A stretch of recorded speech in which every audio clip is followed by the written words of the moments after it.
जब आपसे वोट की अपील करने के लिए आया है। और वोट का अधिकार डॉक्टर B.R. अम्बेडकर साहब ने बड़ी मेहनत से दिया है, वरना इस देश में जब वोट देने की बात आई तो जितने लोग उस कमेटी में थे वो सारे लोग ये नहीं चाहते थे कि सबको वोट का अधिकार मिले। सारे लोग नहीं चाहते थे कि सबको वोट का अधिकार मिले। लोग चाहते थे जो बड़ी लगान जमा करता हो, जो स्नातक शिक्षा ग्रहण किया हो, जो बड़े काश्तकार हो, शायद इसके आधार पर अगर वोट अभी मिलता तो यहाँ जितने लोग बैठे हैं इसमें किसी को भी वोट का अधिकार नहीं मिला। लेकिन धन्य डॉक्टर B.R. अम्बेडकर साहब ने कहा ये देश आजाद हो गया है, आज सभी लोगों का वोट की कीमत बराबर होगी। अक्सर आप तस्वीर बाबा साहब की देखते हैं, जहां भी मूर्ति लगी है तो बाबा साहब के एक हाथ में संविधान होता है और दूसरे हाथ से इशारा करते हैं। बाबा साहब क्या इशारा कर रहे हैं बताइए आप लोग? बाबा साहब इशारा कर रहे हैं कि इस संविधान में हमने बड़ी मेहनत से वोट का अधिकार दिया है, अगर इस वोट का सही उपयोग आपने कर लिया तो इस देश के प्रधानमंत्री की कुर्सी पर बहुजनों का कब्जा हो जाएगा।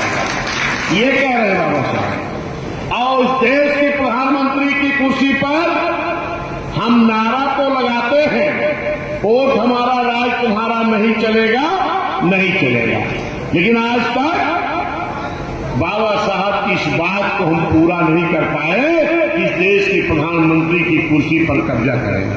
बाबा साहब को यही कहना था कि इस वोट के बल पर इस देश के प्रधानमंत्री की कुर्सी पर कब्जा करो और मेरा बनाया हुआ संविधान ईमानदारी से इस देश में लागू करा दो।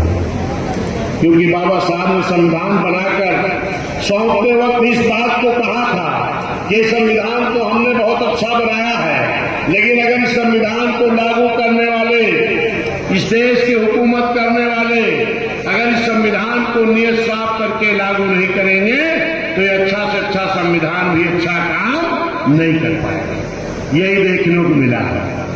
और आज आपको इस देश के अगर प्रधानमंत्री की कुर्सी पर मान्या बहन जी को बैठाना है तो इसके लिए आपको क्या करना है?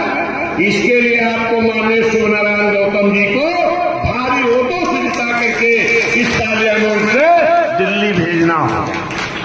आप जब वोट डालने जाते हैं तो एक तो ये देखते हैं कि हमारा कैंडिडेट कैसा है, दूसरा ये देखते हैं कि ये कैंडिडेट जीत करके जाएगा तो प्रधानमंत्री किसको बनाएगा, और जो प्रधानमंत्री बनेगा वो किसके हित में काम करेगा।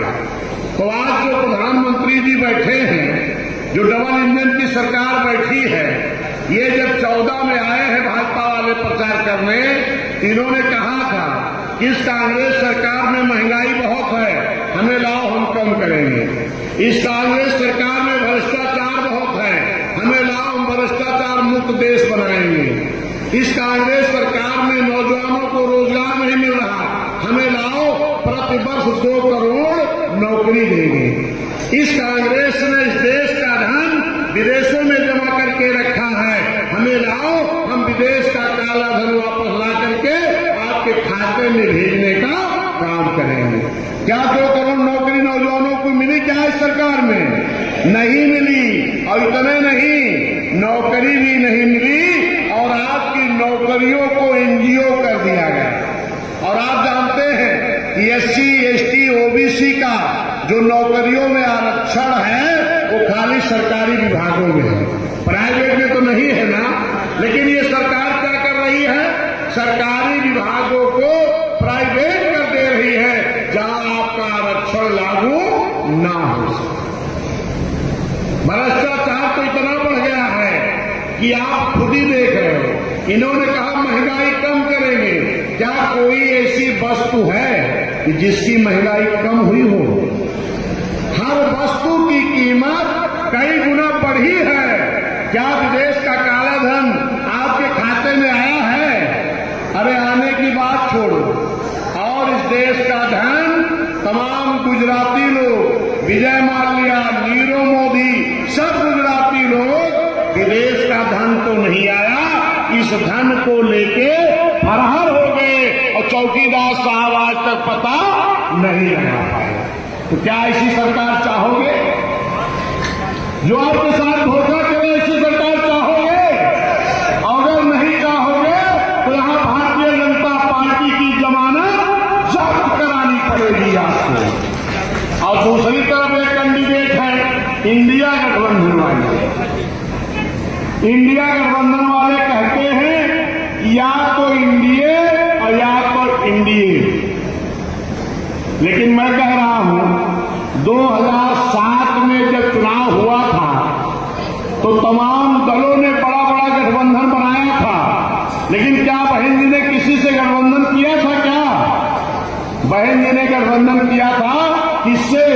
मुस्लिम भाई से, पिछड़ा भाई, अति पिछड़ा भाई, एससी एसटी भाई, न्याय पसंद ब्राह्मण क्षत्रिय वैश्य भाई, यानी जनता का गठबंधन।